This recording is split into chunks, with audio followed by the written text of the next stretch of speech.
This episode is brought to you by Airbnb. Hi, Pashi. Hey, Sufi. I feel a little bad about something. What's that? Well, last week in a listener episode, I talked about how mom and dad were here, and I did not tell the story of their great glory. Oh, please. So, we're go to the beach. First couple days they're here. And great beach days. Mm-hmm. But then, day 3, there's this place where they cut out, basically they cut through the sand between a pond and the ocean for the purposes of draining the pond, which has collected rainwater over the course of the summer. Okay. You with me so far? Yeah. And because of the water elevation, the water from the pond then drains into the ocean, but it takes a few days. Mm-hmm. But there's this really fun current now that is going back and forth between the ocean and the pond. And so if you're a kid on, say, like a boogie board or a skim board or, an inflatable tube, it's like it's like the rapids. Yeah. A skimboard won't work in there, but go ahead. No. Okay, great. And also a skimboard won't work anywhere if you're one of my kids. That's not what I saw. So there's this real excitement over we're gonna go to this cut. And but there was a lot of prep with mom and dad, and my brother-in-law Zach. His parents were there too, and it was a lot of just be forewarned. It's a long walk from where you park to the cut. Yeah, and it was a lot of that, and so everybody was explained, and they were like, "Yeah, no, of course we want to do it. We'll spend the day with our grandkids. We're gonna do it. We can walk down the beach." So they walked down the beach. But the part that was left out is we had to cross this cut. We had to cross this sort of like water that's flowing very quickly. Mm-hmm. And it was a lot deeper than we'd been led to believe. Now, it wasn't over your head deep, but it was sort of waist deep. Yeah.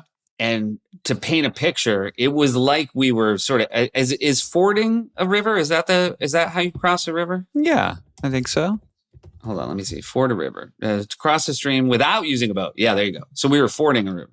Yeah. And a lot of like softer sand than you'd want. And mom and dad, they're very active, but even I was a little, this is not comfortable. Yeah. But I just want to say they made it. Mm-hmm. And did you tie each other together? Were you Mom and, again, it was very loving. Mom and dad were holding on to each other very tightly, or I should say mom was holding on to dad very tightly, as she's known to do. And we got across, and the part that was most impressive, not one complaint from mom, who I would say this would be historically in her wheelhouse of things to complain about. How do you get your children across this cut? Because it would be over their head. Great question. Glad you asked. There's 2 ways to make it. One is the way we went. The other way is via boat. But it's about a 15-minute boat ride, and the boat was small. So we didn't want the guy who was nice enough to offer our kids a ride in a boat to have to shuttle back and forth and get, parents and stuff. Yeah. So he did one ride. Yeah. And we did and so that was all the gear kind of went that way. Gotcha. But I did say, when we got in the water, I said to mom and dad, like, I do think we're going to make it, but I would like to say my goodbyes just.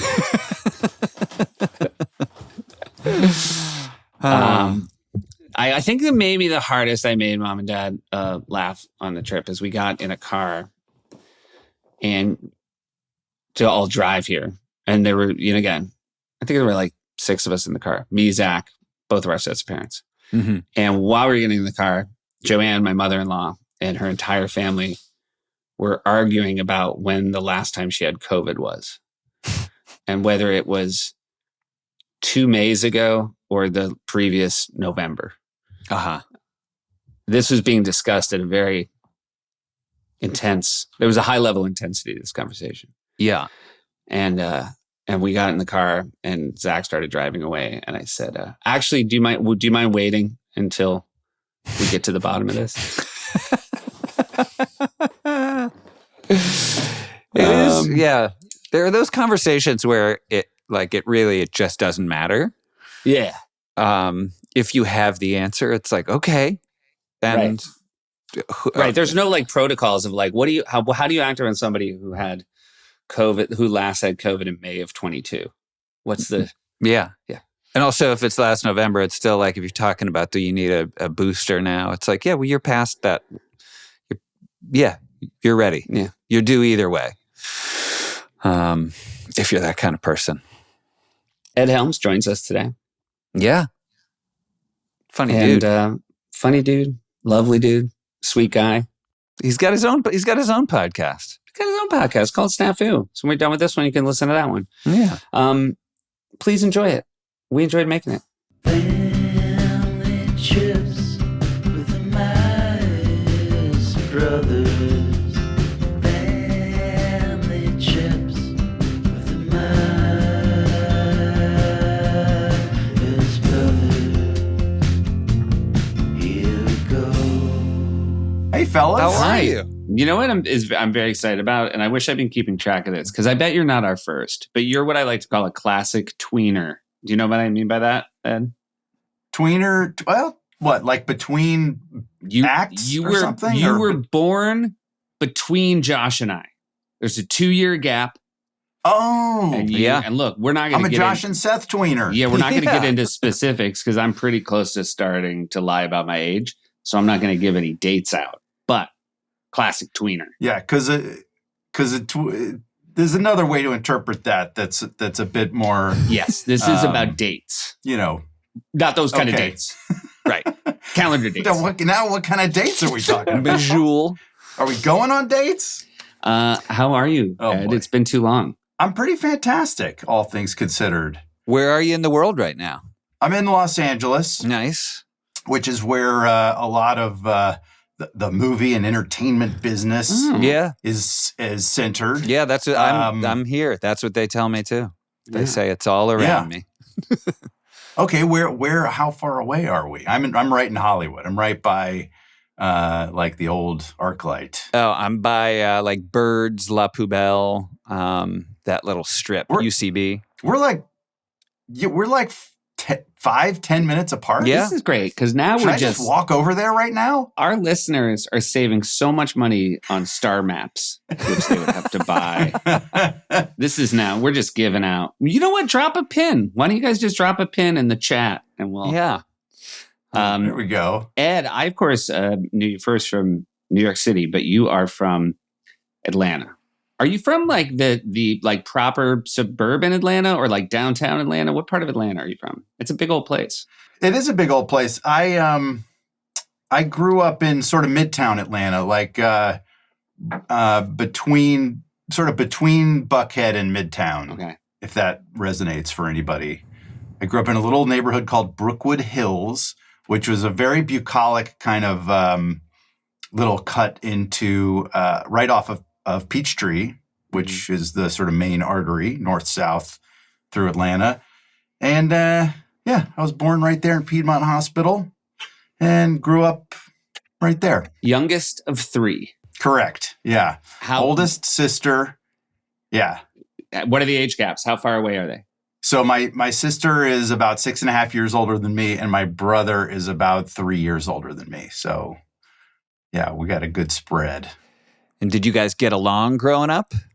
I would say like probably on the more positive end of that spectrum. I would say yes. Yeah. But like any siblings, we didn't try to kill each other, but we were at odds a lot. Uh-huh. My sister was kind of above the fray. She was the kind of old, cool one. And then my brother and I were just at each other all the time.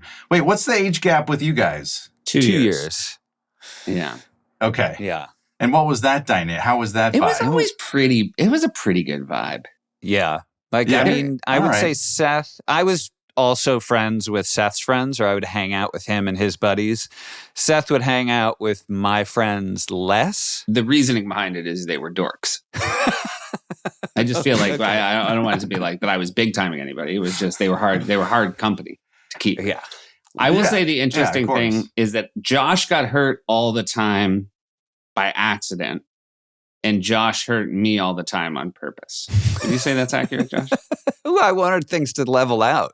Yeah. I was told about justice. Well, in now the wait a world. second. Wait, who's older? I don't even know who's Seth's older. older. Seth's older. Yeah. Okay. Yeah. All right. I mean, when I injured him, I injured him with a golf club once. That wasn't on purpose. You chased me another time with a golf club, though, and I would say that was on purpose. And I put the head of that golf club through your door, your bedroom door. We put a sticker over it. That's a good fix. But somebody had put a golf ball there, and it was very disorienting. Mm-hmm. So, yeah. I mean, in your defense. That would have been, and then our parents would have come home and said, and we'd be like, I don't know, it just came through the window and stuck in the door. What about, I would imagine a sister who's 6 years older.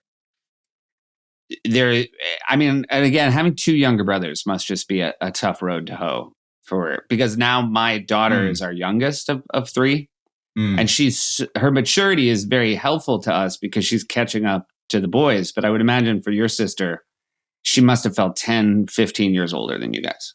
I would suspect that that's true. And of course, like the oldest sibling with that kind of age gap is going to be babysitting a lot, which puts them in a sort of default they're like maturity is foisted onto them a little bit more.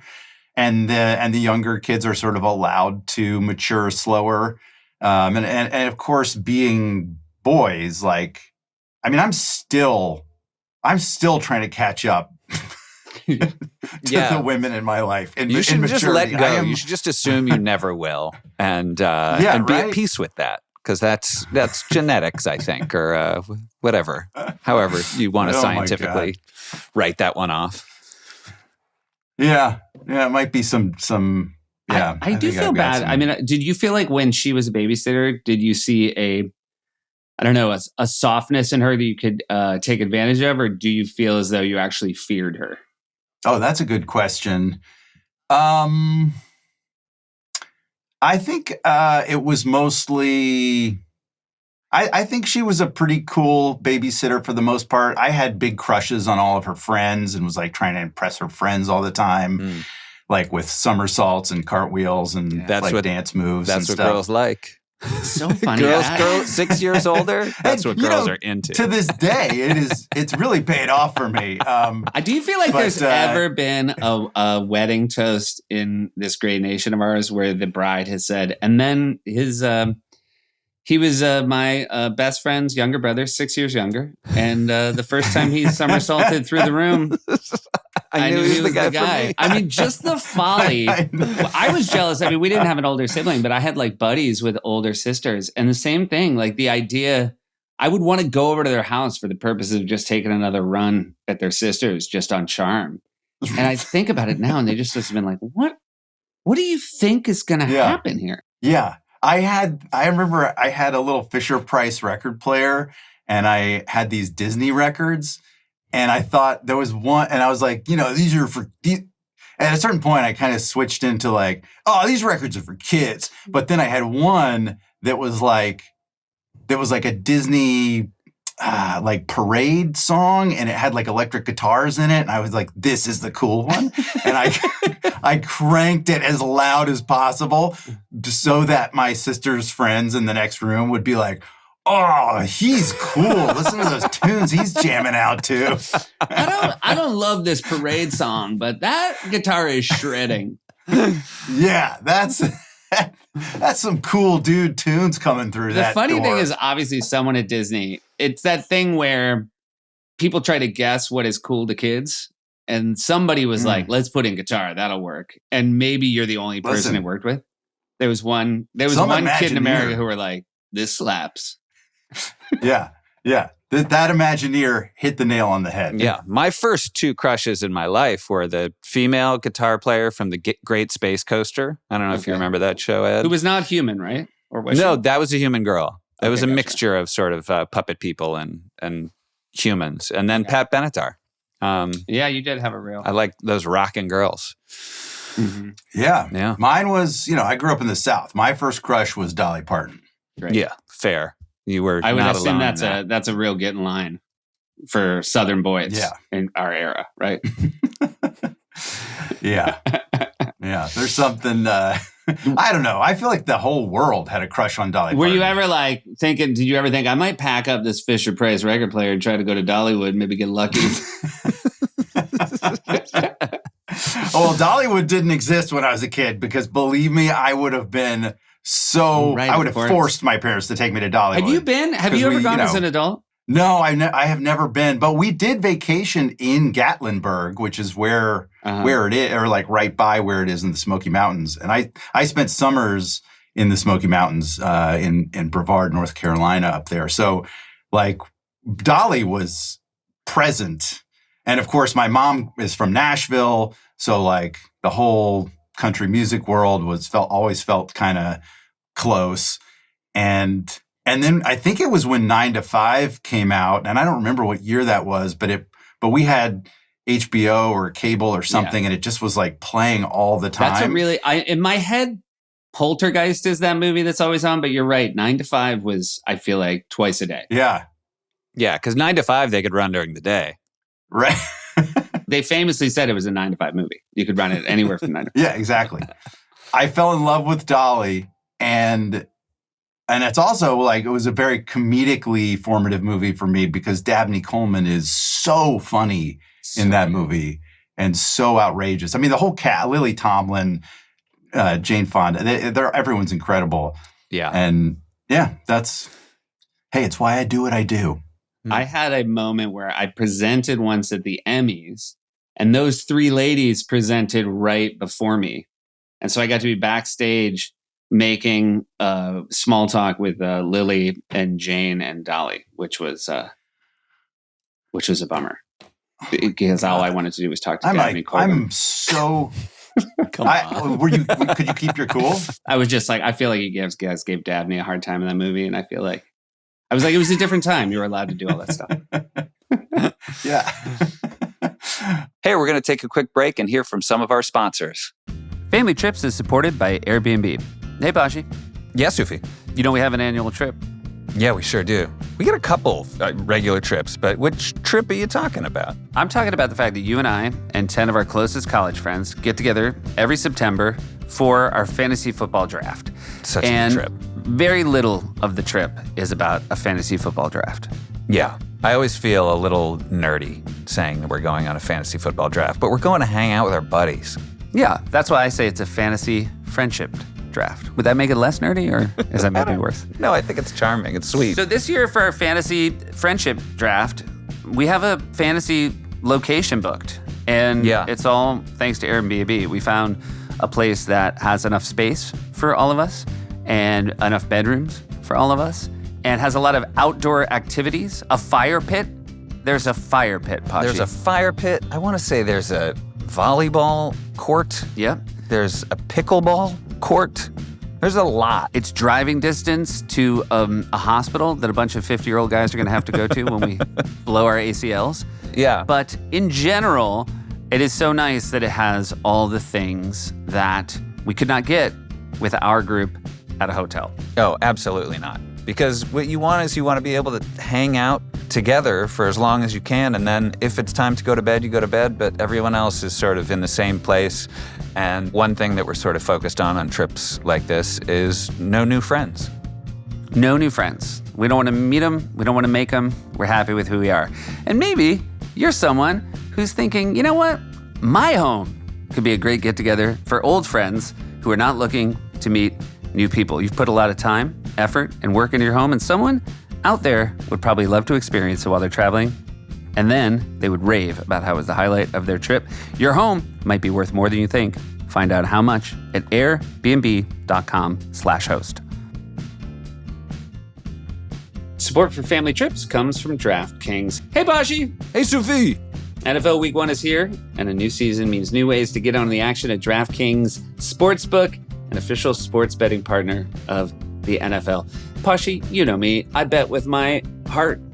Yeah, I do too. I highly recommend, though, you bet with your brain. And with the many different lines and future bets and player prompts, DraftKings offers a million different ways to wager on your favorite sport on Sunday afternoon. And as a family who grew up sort of betting within our family Every week, we've had a family football pool forever. It's nice to now be able to bet and really make it count.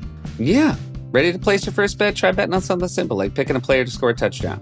And you know me, right before kickoff, I won't say the team because I don't want you to bring my odds down, but there's a team that I'm going to bet to win the Super Bowl every year. And again, 6 times in history, they have done so. I'm leaving a little breadcrumbs, Posh. Score big with DraftKings Sportsbook, the best place to bet touchdowns. Download the DraftKings Sportsbook app and use code FAMILYTRIPS. That's code FAMILYTRIPS for new customers to get $250 in bonus bets when you bet just $5 and get 1 month of NFL Plus Premium on us. Only on DraftKings. The crown is yours. Gambling problem? Call 1-800-GAMBLER. In New York, call 877-8-HOPE-NY or text HOPE-NY 467-369. In Connecticut, help is available for problem gambling. Call 888-789-7777 or visit ccpg.org. Please play responsibly. On behalf of Boot Hill Casino and Resort, Kansas, 21 plus age and eligibility varies by jurisdiction. Void in New Hampshire, Oregon, and Ontario. Bonus bets expire 168 hours after issuance. For additional terms of responsible gaming resources, see dkng.co/ftball. NFL Plus Premium offer available only to new and former NFL Plus subscribers. Additional NFL Plus Premium terms at nfl.com/terms. Here we go. So, Great Smoky Mountains, was that a regular vacation spot for you guys? What was a Helms family trip like, or where'd you guys go? Well, let's see.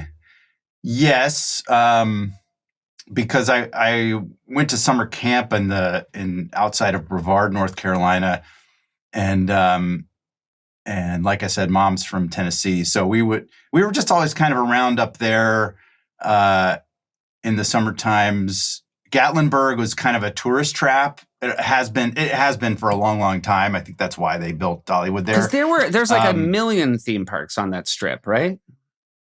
Lake Gatlinburg? Yeah. Yeah, it's one of those places where you would like check into the local Holiday Inn and there'd be a kiosk with like 40 glossy brochures for like the Alpine slide and the cave exploring and the zip line and the historical reenactors and all, just like a million different kinds of chintzy family activities. And we did them all. And there was one Thanksgiving that we actually had our family Thanksgiving in Gatlinburg. And I'll never forget because we have a photograph that's still hanging somewhere that is where my family made T-shirts. And we stayed at the Buckhorn Inn, which I think is still there. And we had these T-shirts that said Thanksgiving at the Buckhorn, 1983, I think, or 80, like I was around 9 or so. And it's just the most 80s family picture ever. And we're all sitting in this like lobby of the Buckhorn Inn. And that's where we had our Thanksgiving that year. That I want to go back to that brochure wall because I'm sure it still exists. But it was before the internet. Around. It was the internet for vacation. Like you're right. You would just look at that wall, and it was Yelp before Yelp. Of just like here's everything you can do. Yeah, and it all looks so good. Right. Like to everything a kid who's so like, good. Oh my god, we can go tubing. We can. I mean, we did all those caves and a little storybook village kind of things. And there was. Like the gas stations would also have these kiosks, and like some local graphic designer was just making a killing on very bad graphic design work for these folding pamphlets. I would like collect those because they were so exciting and exotic to me. Like, oh my God, like I got to save this because we're going to see Ruby Falls on our next trip, or I'm going to like make sure Dad takes me to the Incline Railroad in Chattanooga next time we drive through. It was those were exciting times. The brochures. Yeah. Would you like check into this the Buckhorn Inn or whatever the Holiday Inn was and lay these brochures out and sort of come up with a plan, or did you know the things? Did your parents sort of have a plan before you got there? No, it was. I think my parents. What I mostly remember is that it was disappointing because there'd be like 50 brochures and you could you just pick a bunch of them, and then mom and dad would basically be like, no, no, no, no, no, no, no, no, no, oh, and no. And then, yes, we can go see the historical reenactors. And you're like, what? Oh, come on. Like we're going to watch a blacksmith for 3 hours. Like, can't we just go on the zip line or whatever? But yeah, so I don't know. I think my parents tended towards the more sort of educational, low-key, non-action sporty stuff. And I was always frustrated by that. Did you have a parent who was an educator? Is that right? Yeah, my mom, I guess she worked as an administrator at a school, but also like ran a summer camp and was like very much in that sort of space. And my dad was to his credit, very like, he was just a very intellectually curious guy. So he loved the historical reenactments. And it's funny now because I sort of, now I get that and sympathize and I love that stuff. And it's hard to convince my family to get on board. But it has its place. I have some good memories of like cool shows. I think we went to one at the lost city of, was it Roanoke or one of those, one of those, right. One of those colony historical reenactment places has this huge amphitheater and a show where, and I was like, oh, wow. I learned so much about our nation's history. I feel like the one we went to was because we had family in Salem, Massachusetts, was like the most historic, like going to watch like people act out Salem witch trial stuff. Like, although I think now that I'm thinking about it, it was like weirdly shaped clay people or like weird puppets, right, Posh? I don't recall. Did they have to actually burn an actor like every time? They did, but again, and like it was. I think singeing is. I mean, they kind of looked like cartoon burnt when it was over.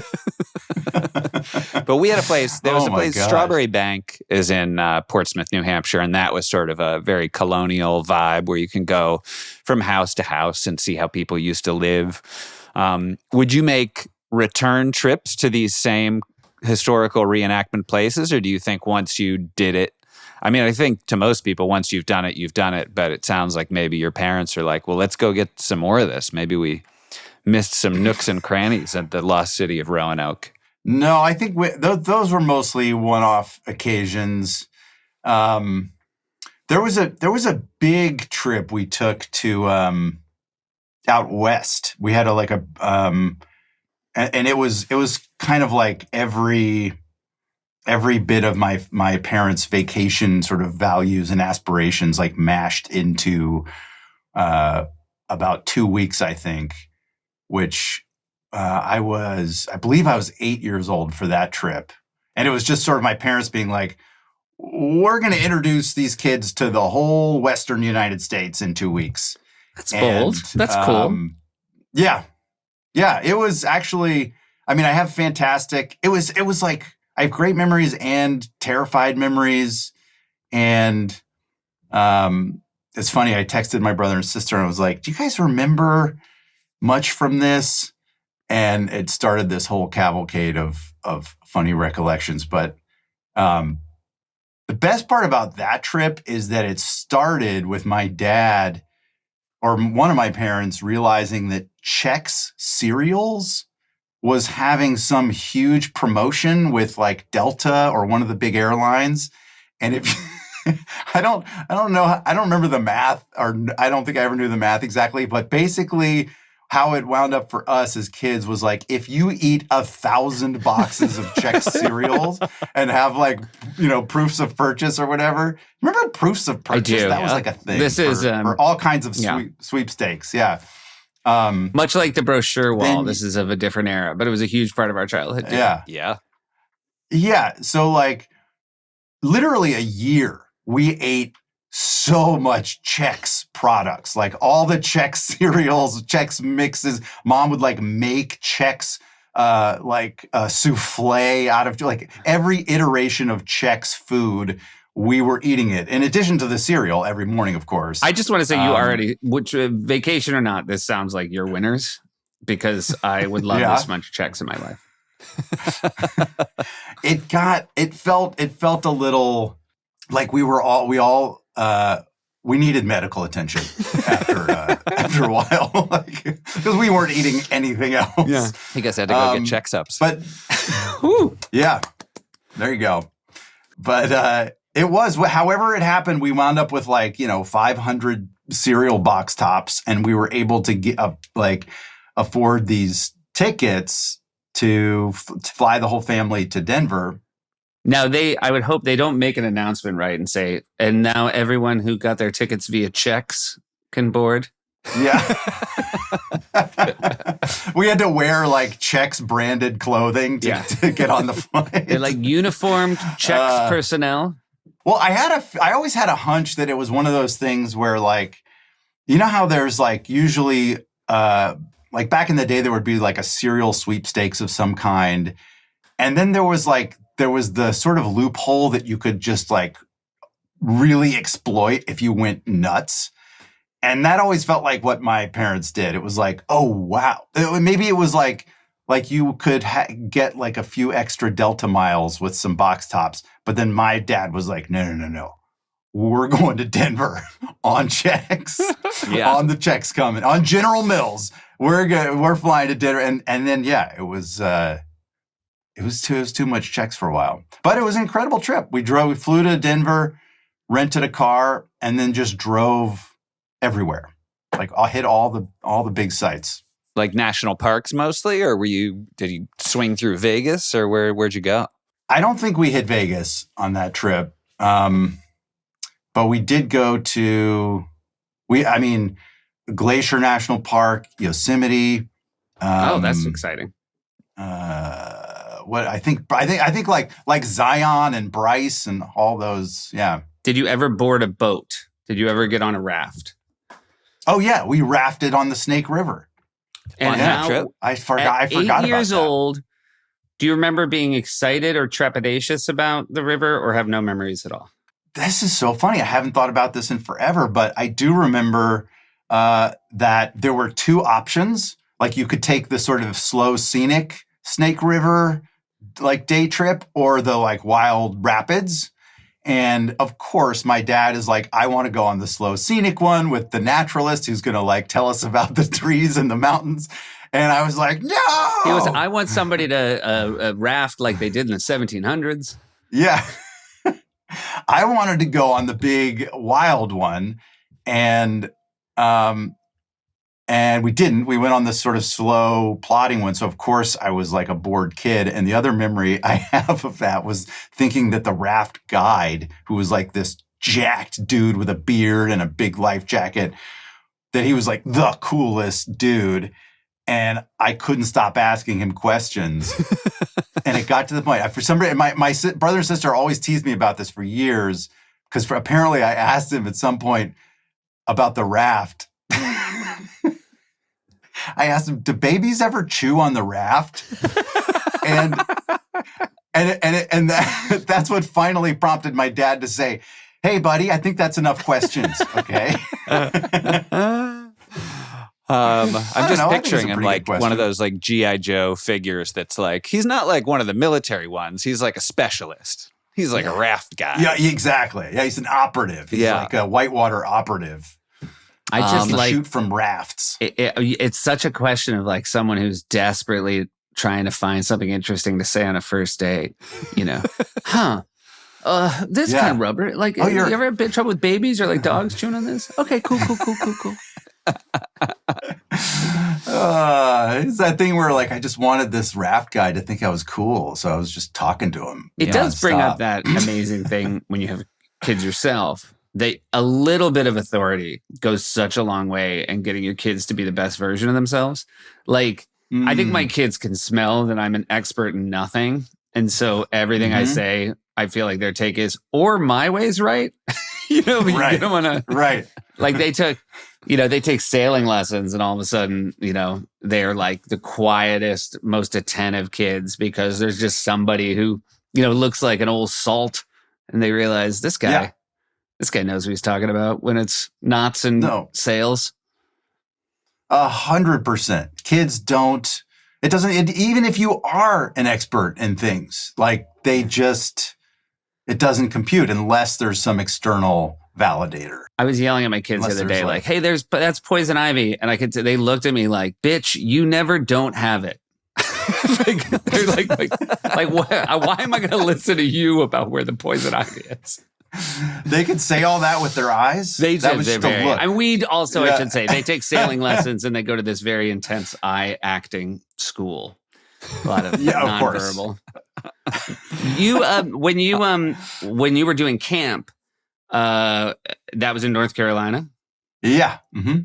Boys camp and mountains. That sounds to New Englanders like us. I think North Carolina camp sounds like rustic and outdoorsy. Was that what you were dealing with? Yeah, very much. It was. It was a pretty typical camp, I think, in most respects. My mom was the kind of. She knew the director, and so she became the sort of Atlanta rep for the camp, which I think gave us a big discount to go there. And then she did like the nature program at the sister camp to the boys camp that we went to. And my sister went to that camp. But so my brother and sister started going to camp at a pretty young age. I think they started around 8. But that meant that that there was really no one to look after me because dads in the 80s can't be trusted with a child. And so my mom sent me to sleepaway camp starting at 6 years old. Wow. And I think in her mind, she was like, well, he's at the camp like right across the street from me, so it's safe, like I'm here. But in my mind, it was like, oh, we're sending Ed to Antarctica and he's going to be by himself. And I was horribly homesick for that. That's a little extreme, right? 6 years old. I mean, you have to be the littlest one in the cabin, don't you? Yeah, but this camp, I guess, I don't know. I remember other kids around my age. It was just. Do you remember? Were there any kids who weren't homesick at 6 years old? Were there kids who were just ready for the freedom at that age? Because we have friends who send kids that young, and it's all friends of ours who went to camp and love camp and are like creepy about camp even today. But camp creeps, that's what Josh calls them. But sure. They send their kids at 6, and I'm like, what? But some of them, I think, take to it pretty quickly.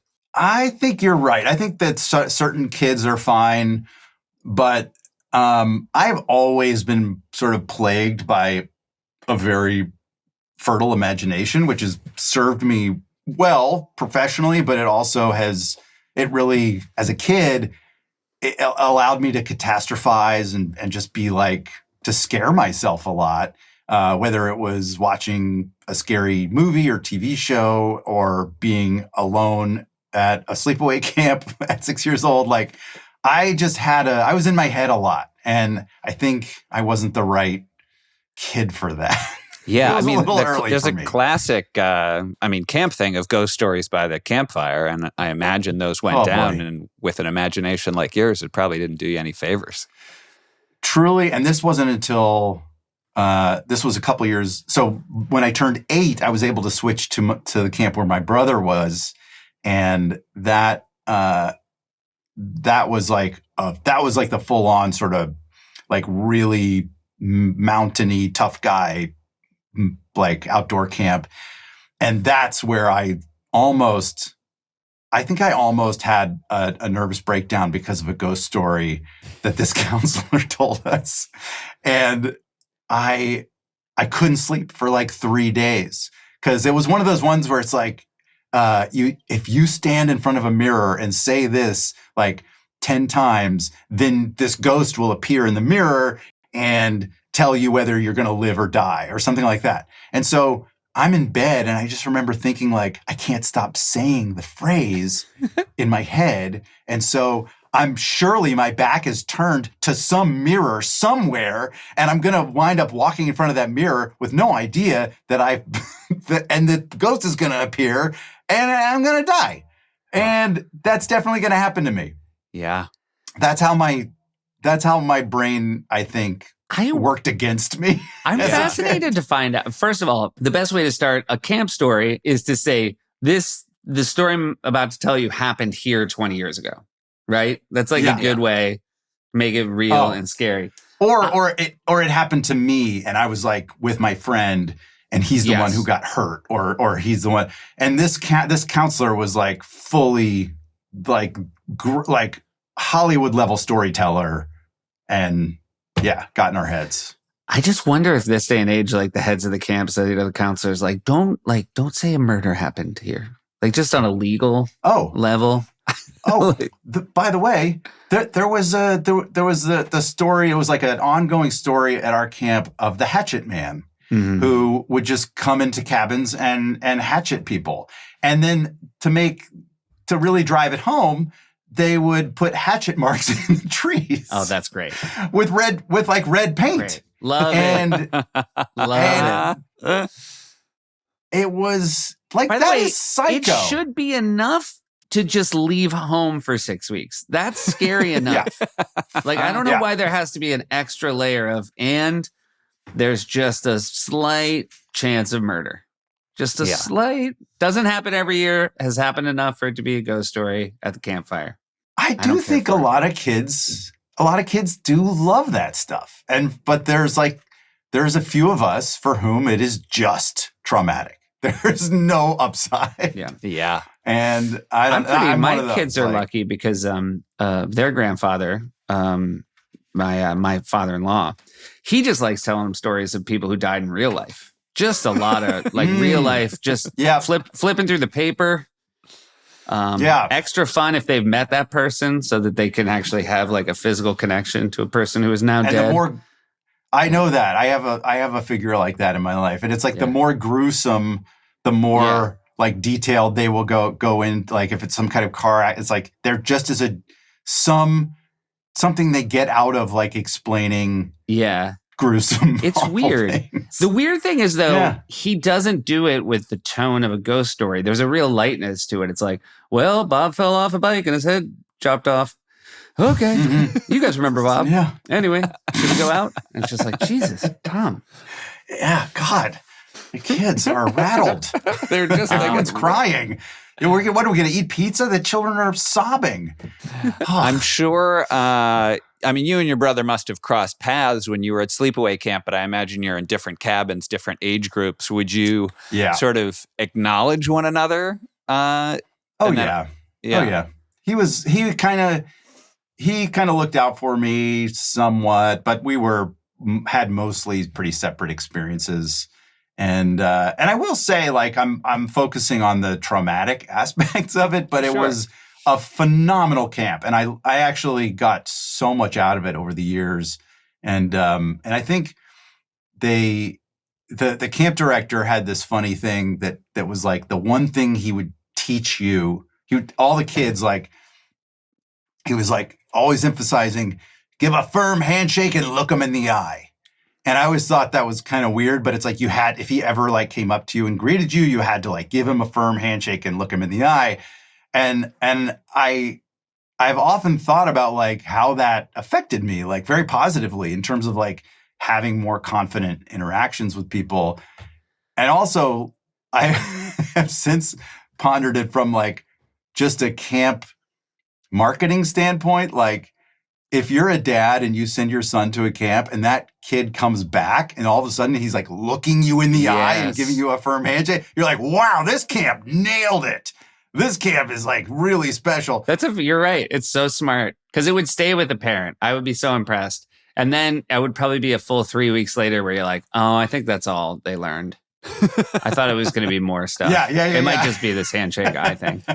But I do think, like, anytime I encounter, my friends with kids, a handshake, looking you in the eye with a good handshake will go so far. I don't anticipate we're going to have a great conversation like, oh, me and my buddy's 11-year-old really got into it. But if he looks me in the eye and says, hi, how are you? Like, right away, you've won.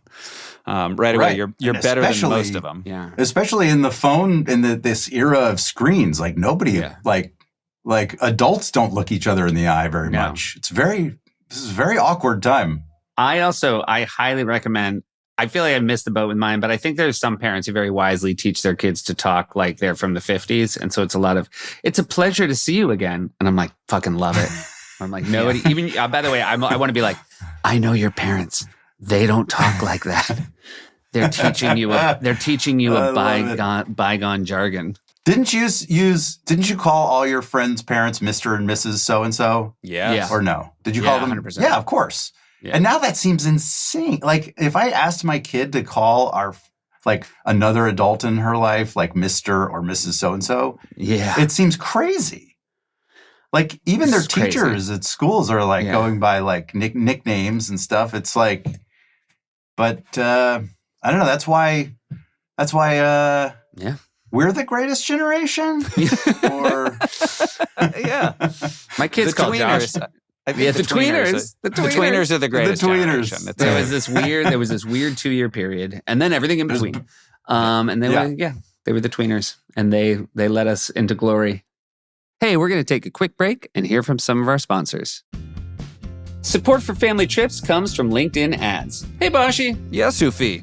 I imagine as a B2B marketer, you know how noisy the ad space can be. If your message isn't targeted to the right audience, it just disappears into the noise. Well, with LinkedIn Ads, you can precisely reach the professionals who are more likely to find your ad relevant. With LinkedIn's targeting capabilities, you can reach them by job title, industry, company, and more. Stand out with LinkedIn Ads and start converting your B2B audience into high-quality leads today. LinkedIn Ads allows you to build the right relationships, drive results, and reach your customers in a respectful environment. You'll have direct access to and build relationships with decision makers, 1 billion members, 130 million decision makers, and 10 million C-level executives. I can't believe there's 130 million decision makers out there, Pashi, and no one lets me make any. Well, yeah, that's what your wife's for. Yeah, don't just throw out ads into the world willy-nilly. Get LinkedIn. Start converting your B2B audience into high-quality leads today. We'll even give you a $100 credit on your next campaign. Go to linkedin.com/familytrips to claim your credit. That's linkedin.com/familytrips. Terms and conditions apply. LinkedIn, the place to be. Support for family trips comes from Mando. Hey, Pashi. Yeah, Sufi. You know what's the most stressful part about a trip for me? What's that? Packing up. Oh, I'm a bad packer. I'm a bad packer. And you know what I always forget?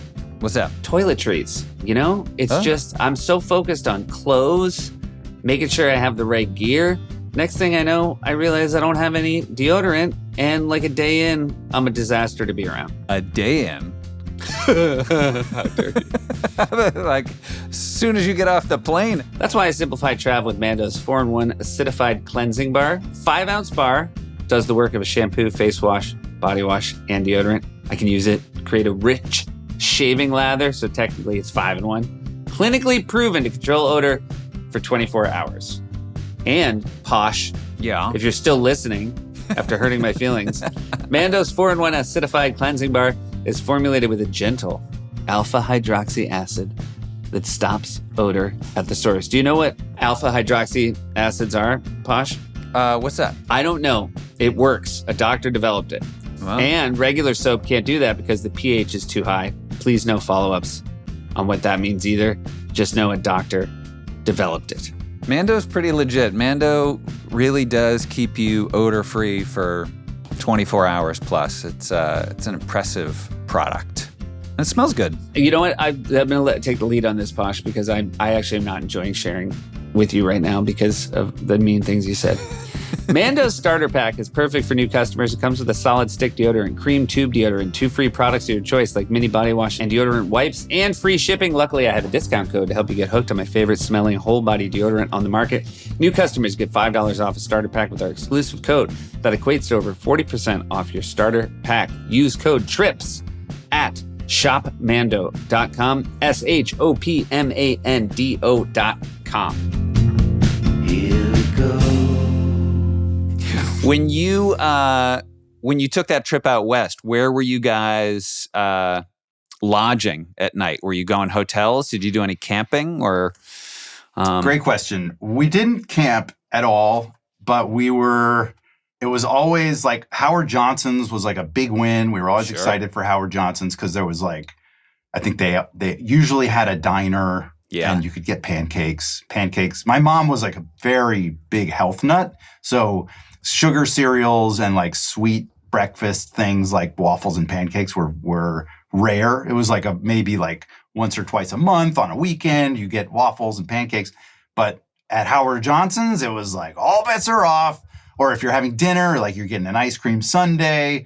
I don't even know. Are Howard Johnson's still around? I feel like I haven't seen them in a while. I feel like they might not be. I feel like they maybe are not. Yeah. I feel like you're saying that in a way that makes me think it's a little bit coded, like there's some dark. No, I feel like I think I'm always loath to bring up SNL around Josh, but I think so. I remember somebody writing a sketch about the last Howard Johnson's closing when I was there. Also, impossible to Google, and just to our listeners, that's about all we can tell you. Wow, it sounds like there's some kind of sordid demise. Yeah. But no, it was Howard Johnson's and Holiday Inns, and it was the whole family in one room. Right. Is Ed on a cot? Susan, my sister, got the cot. Okay, I guess that's better. It would be my brother and I in one queen bed, and my parents in another queen bed, and I just remember we used a lot of towels.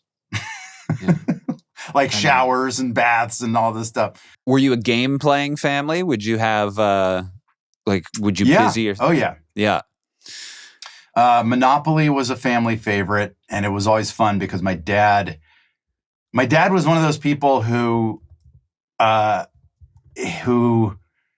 a hard time playing board games because of like, you have these friends that are like, they're just a little too competitive, or like they get mad too easily playing board games. Yeah. And we would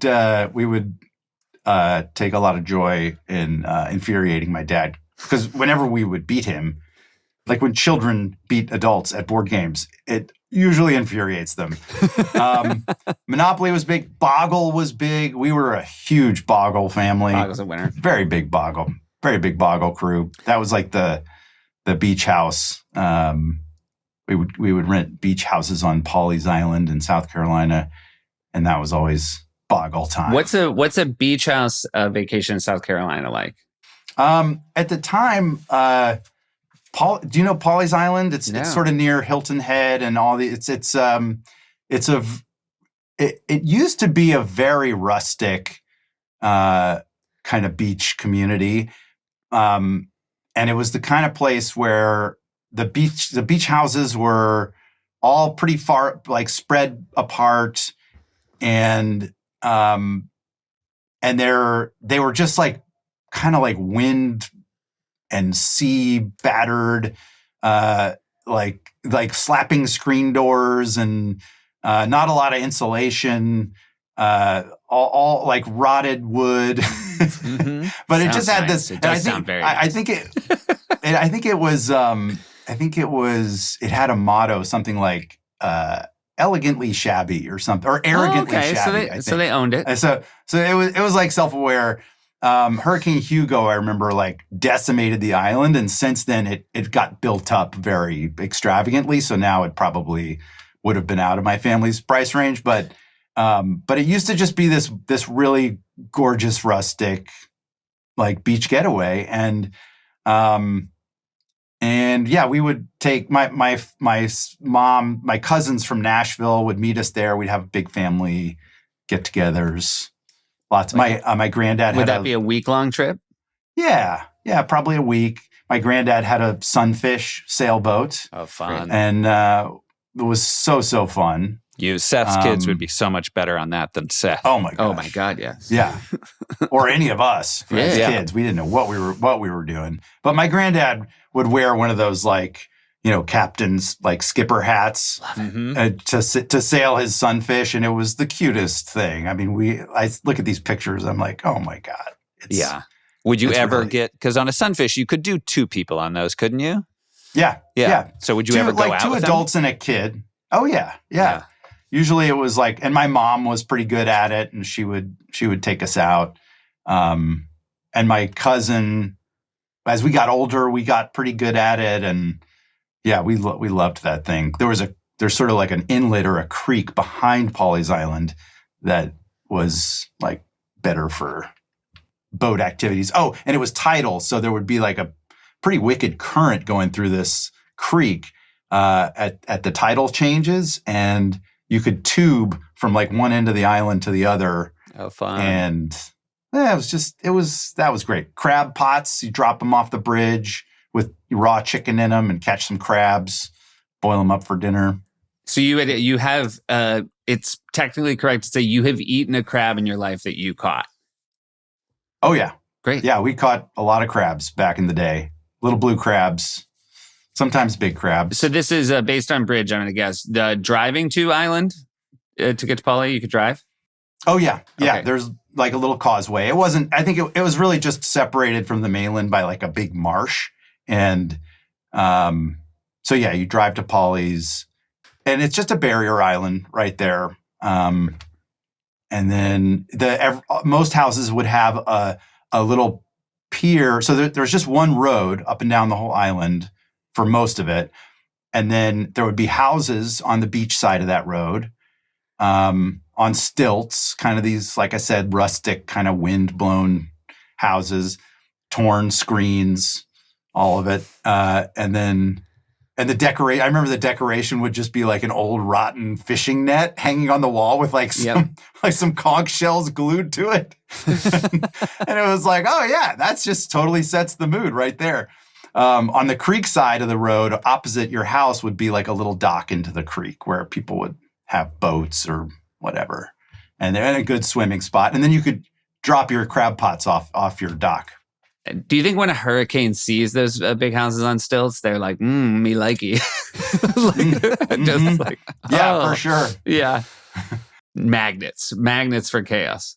Yeah, they were like built on toothpicks, basically. They're thrilling. As a 4x4. kid, those houses are the most exciting things in the world. Yeah. When you pull up to a house on stilts, you can't believe it. Yeah, and you park under it, and all the boogie boards and stuff are like in some tattered little closet. There's an outdoor shower. How many people were you all told once you count cousins and extended family on these trips? So my cousin's family had roughly the same profile as mine, 3 kids around like in the same ballpark age. And so that was 10 of us. Yeah. And then oftentimes my mom's third sister and her husband would come. So that's 12. And then my grandfather. So it was about 13 usually. And sometimes one of us, like an older kid, would bring a friend. Yeah. Like there's like some wild card. Like, oh, who's this? Like we got some. And then of course I forget who the biggest cheerleader for this was. I think it was my aunt always wanted to have like the talent show or like the big show at the sort of end of the week where everyone, like, you had to like sing a song or do some skit or whatever. And I always thought it was too corny, but interesting. Yeah, I would think you would thrive on that. I was guessing you were going to say, and I was like, obviously one every year. I don't know why. I always thought I was like a little too cool for school for some of that stuff. When it was with my family, I was like, oh, come on, you dorks. Why do we have to do this? I get that you actually, because you are a gifted performer, you were kind of like, this isn't just for everybody. Well, no, it wasn't that. Because at the same time, like I would be in the school play like, and then like with the family, like, come on, I don't want to. Yeah. You guys are just dorks. I know. I get it. You were like, look, that's my school job. I just want to be on vacation. Yeah. So would you not perform? Would you like just sit back in the sand? No, I would. No, it was usually, this would be like in the living room of the beach house. And like, I think everyone kind of had to do something. So maybe I would like play my guitar or something. I was going to ask, like, at what age are you, could you fiddle around with a guitar? Well, I got my first guitar at 13. So that was, and I have pictures of me playing it with my grandfather at Pawleys Island. So it did make it there. But there was a lot of music. My grandfather was very musical, and he and my mom and her sisters played recorders. I mean, how 1940s is that? Like they would sit around and do these like recorder duets and trios and stuff.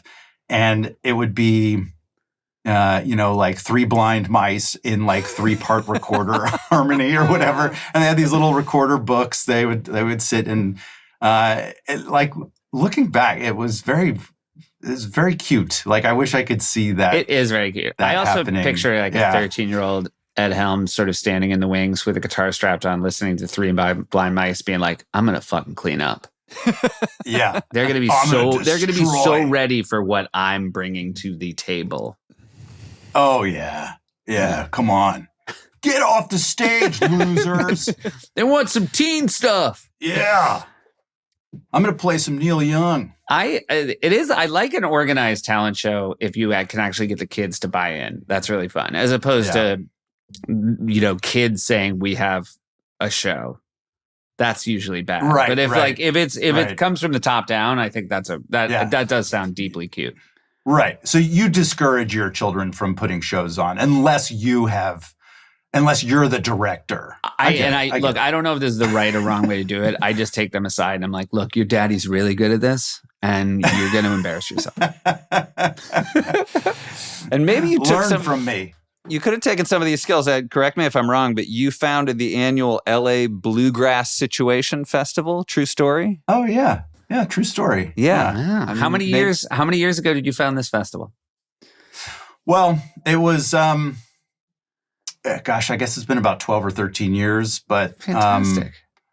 The first one was 2010. So but it's been a little intermittent. There was a pandemic. Then. Right.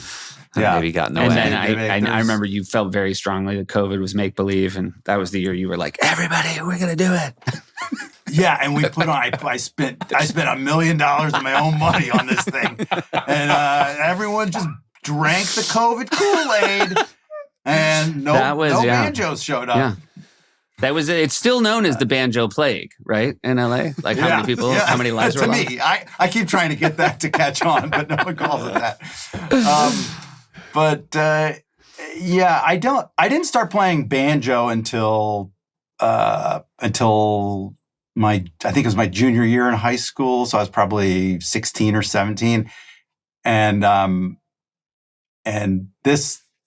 never made it into the family talent shows. And the talent shows were not frequent. I'm having one specific memory of one, but I don't feel like that was like a thing that we did all the time. Mm-hmm. But it is definitely something I know that my mom and her sisters loved that stuff.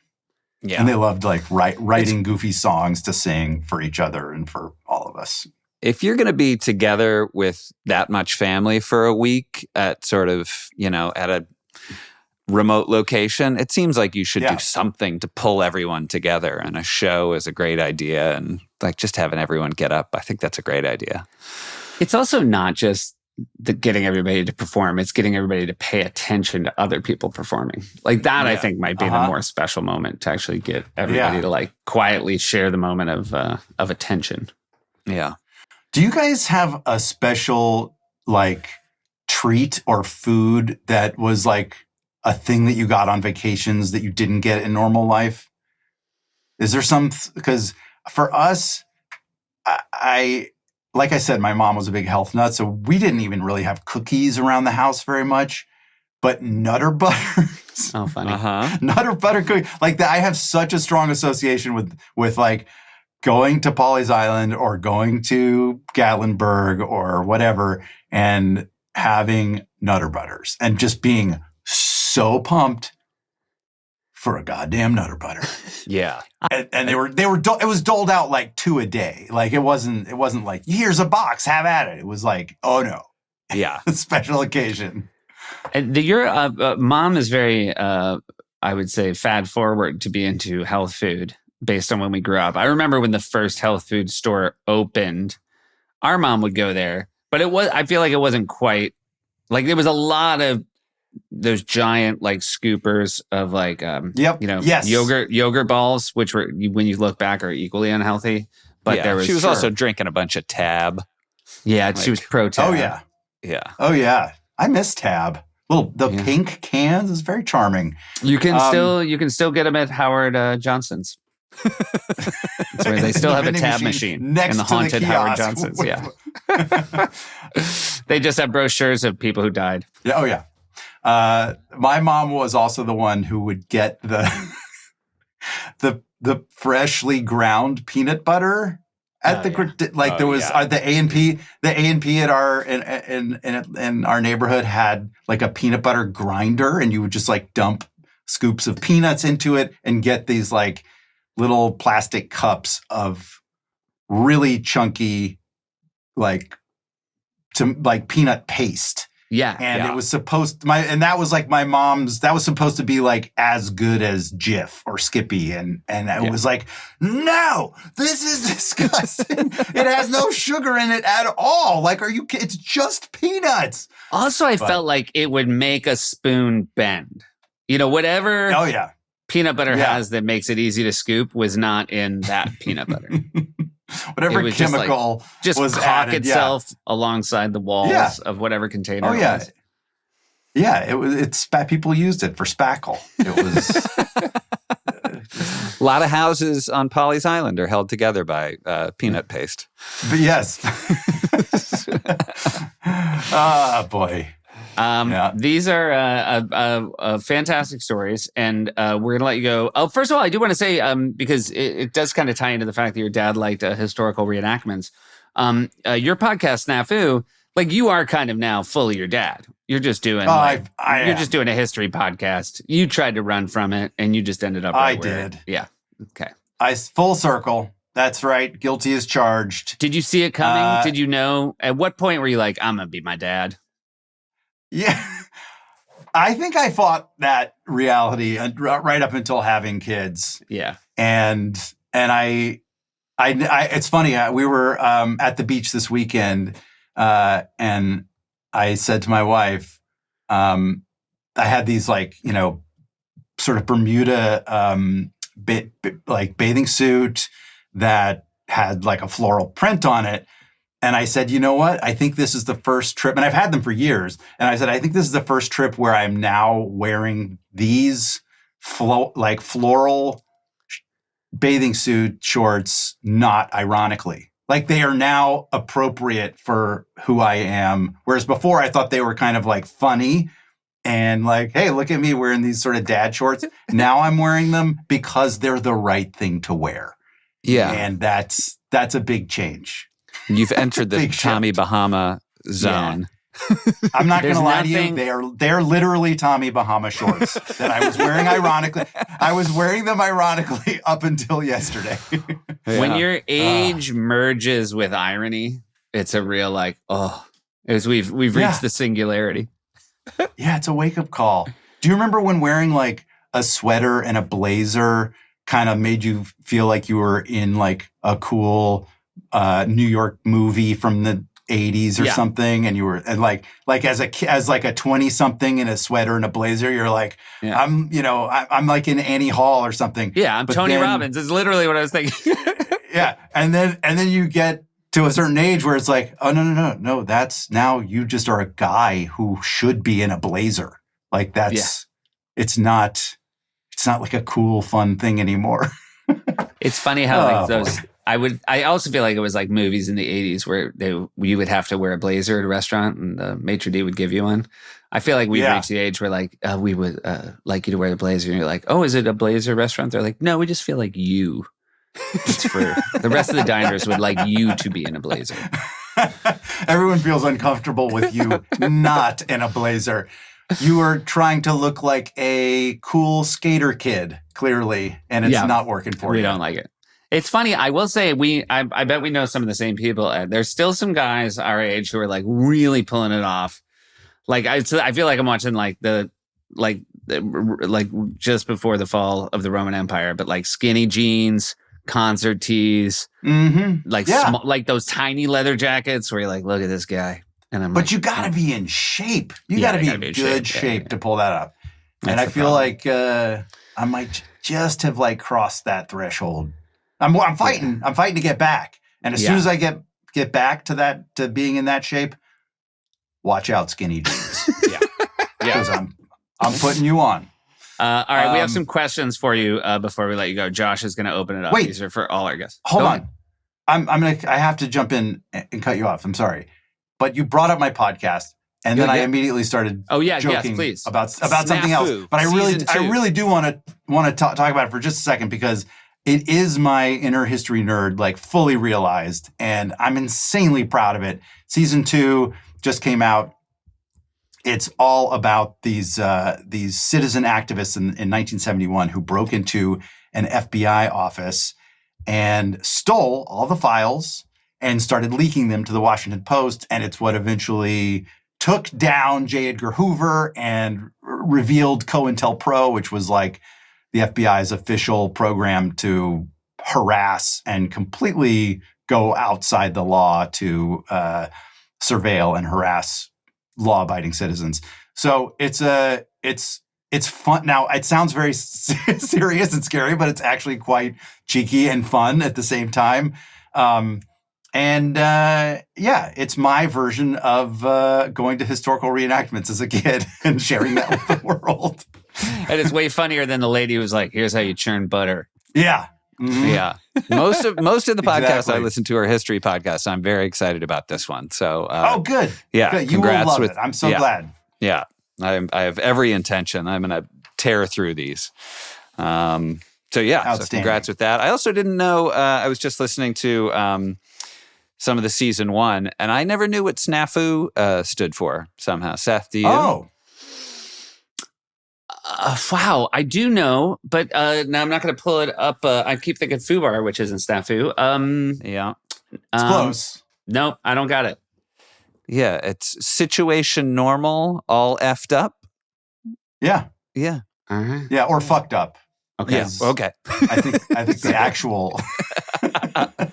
For any of our listeners who were like a little like on the fence of what the F was, thank you. Yeah. And again, this is the sort of information you get from Ed's podcast. He like really spells it out. This is yeah. And a real quick snafu story. We Mike Schur, a friend of all of ours. We were watching soccer with him. We were watching a World Cup once, and there was a player named Cafu, and Schur at this viewing party had brought a yellow and a red card to give to people for party fouls. And Cafu made a bad play, and he said, that's a Cafu snafu. And then he instantly red carded himself. Yeah, and left the party. Good. Yeah.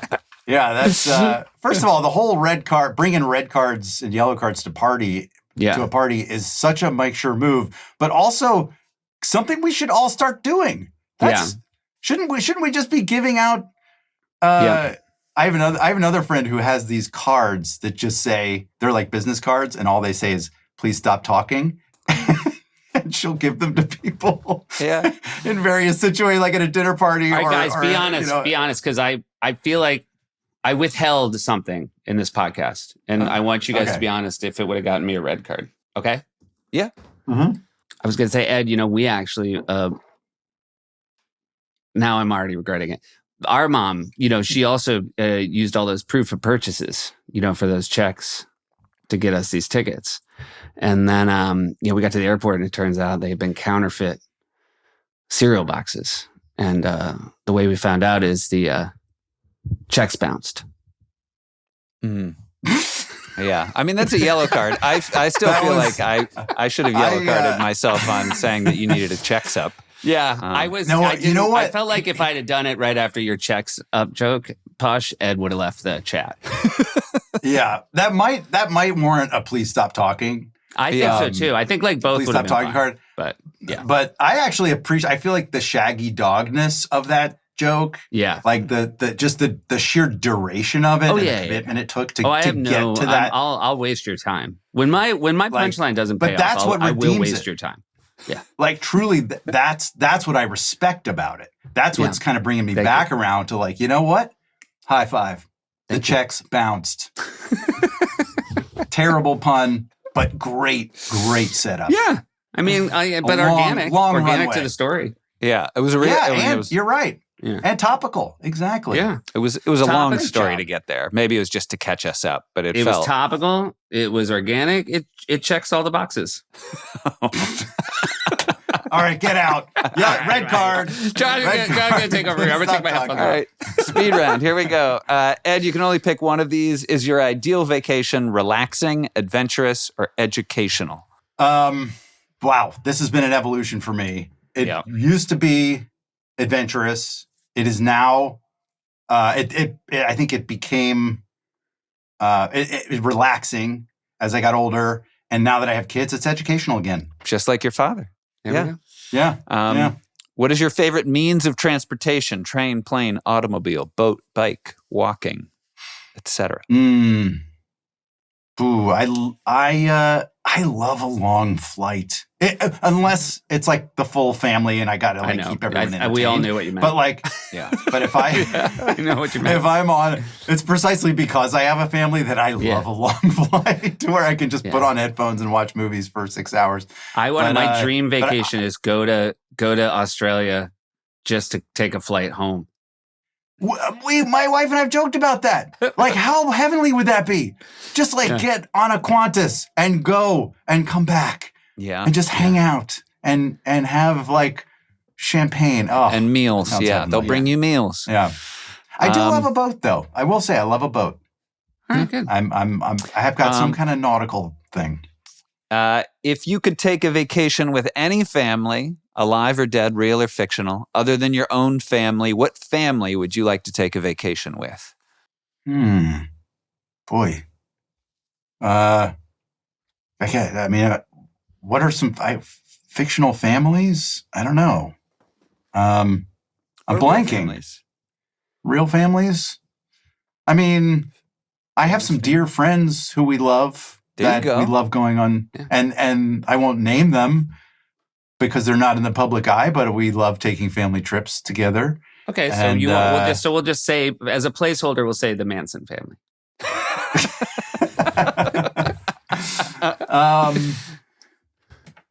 What's a cool? Well, I think I think like going. Can I say like it would be? I think it'd be really fun to go on like a vacation with a band. And here's the part. Here's the part that's going to be really lame. Like I want to go with a bluegrass band. That's all I want to go. And there's a cruise that's like all bluegrass bands, and it's supposed to be amazing for people like me. And I haven't been on it yet, but maybe I should. I feel like this is my East Coast bias stereotyping, but I do in my head most bluegrass bands are a family.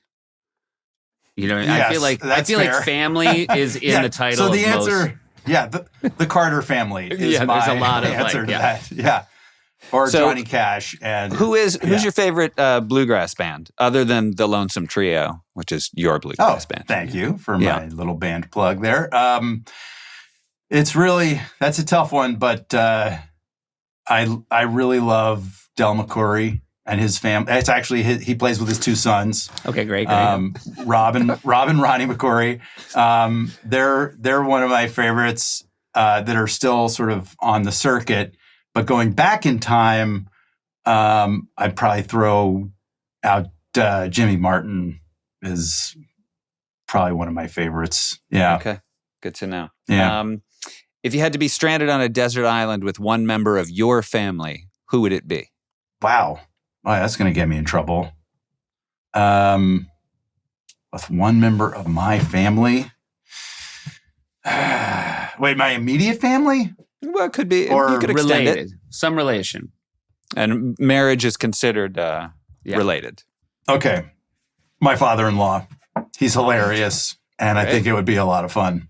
Yeah. And he's incredibly resourceful. So we would like... Yeah, I've got one of those. We'd like survive, I think. Yeah. Great. You're from Atlanta. Would you recommend Atlanta as a vacation destination?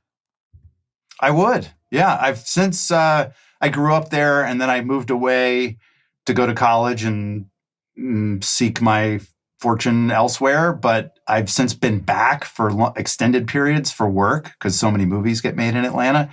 And I love it. There's so much cool stuff going on in Atlanta. It's just got so much character. It's so diverse. It's so interesting. And you can find anything and everything. Great. It's a great town. Great. And then we kind of know the answer to this, but Seth has our final questions. But take it away, Seth. Have you been to the Grand Canyon? Yes. And a couple of times. Is it worth it? Oh, 100%. Yeah. Wait, are you kidding me? Have you ever been? Seth's not interested. I've been to the Rim. I'm very interested in doing it a lot more and really getting in there. But Seth thinks overrated, and some of our guests over the time we've been doing this also think not interested. I'd rather an old man in a pilgrim costume teach me how a sewing machine works. Well, that's a very anachronistic joke because obviously they didn't have sewing machines. But I will say this.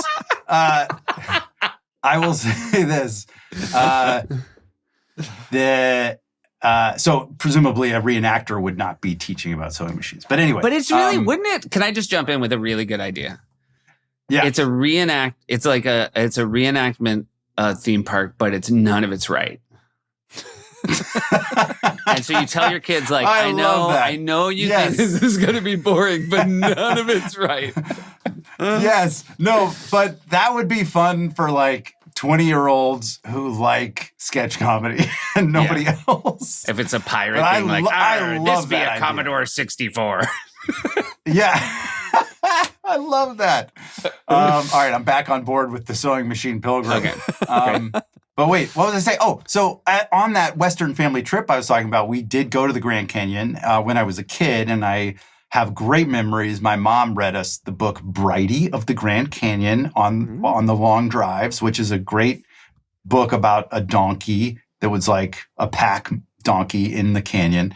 And there's actually a statue of Brighty at the Grand Canyon, by the way. Then I also went about, like 12 years ago.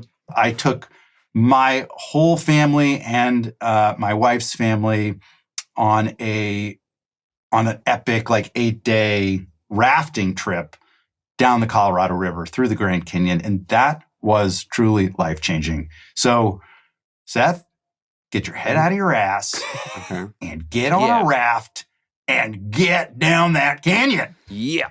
All right. Well, that's as good of a sales pitch as we've had. Although I am a little unsure about this sewing machine thing. I mean, they did wear clothes. And thank you so much. Everybody check out SNAFU, Ed's podcast in season 2. So you got a full season to listen to and then a new season available. Get into it. Thanks, guys. Family trips with the Meyers brothers.